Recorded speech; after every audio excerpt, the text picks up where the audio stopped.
யாரையோ ஒருத்தனை இந்த படம் கையை பிடிச்சி கூட்டி போய் ஒரு கரையை சேர்த்து விட்டுருச்சுன்னா அது என்னோட வெற்றி. அப்படி தான் நான் ஒவ்வொரு படத்தையும் உருவாக்கியிருக்கேன். இந்த படம் கூட அதுதான். நீ எந்த தோல்வியாக இருந்தாலும் கடக்கலாம். காதல்ன்றது நான் எடுத்துக்கிட்ட ஒரு ஆயுதம். இந்த படம் எந்த தோல்வியாக இருந்தாலும் கடக்கும் மனநிலை ஒவ்வொரு மனிதனுக்கும் இருக்குது. நீ எங்கேயுமே சோர்ந்து போயிடாத அப்படின்னு சொல்கிறது தான் அது. அதுதான் எனக்கே பாடமாக போச்சு. ஒவ்வொரு பூக்களுமே பாட்டால் நான் நிறையா வாட்டி பாடியிருக்கேன். ஸ்னேகா நிறையா வாட்டி பாடியிருக்கோம்.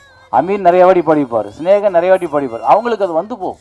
தோல்வி எல்லா மனிதனுக்கும் இருக்கும். அதை தாண்டி ஜெயிக்கும் போது இல்லை நமக்கு ஒரு சந்தோஷம், நமக்கு ஒரு அகம்பாவம், நமக்கு ஒரு திமிரும், நமக்கு ஒரு அப்படி எல்லாரையும் இப்படி பார்க்குற தன்மை இருக்குல்ல, அதுதான் நம்மளோட உழைப்புக்கு நம்ம கிடைக்கிற அங்கீகாரம். அதை இந்த படம் பார்க்கும்போது ஒவ்வொருத்தருக்கும் கொடுக்கும்.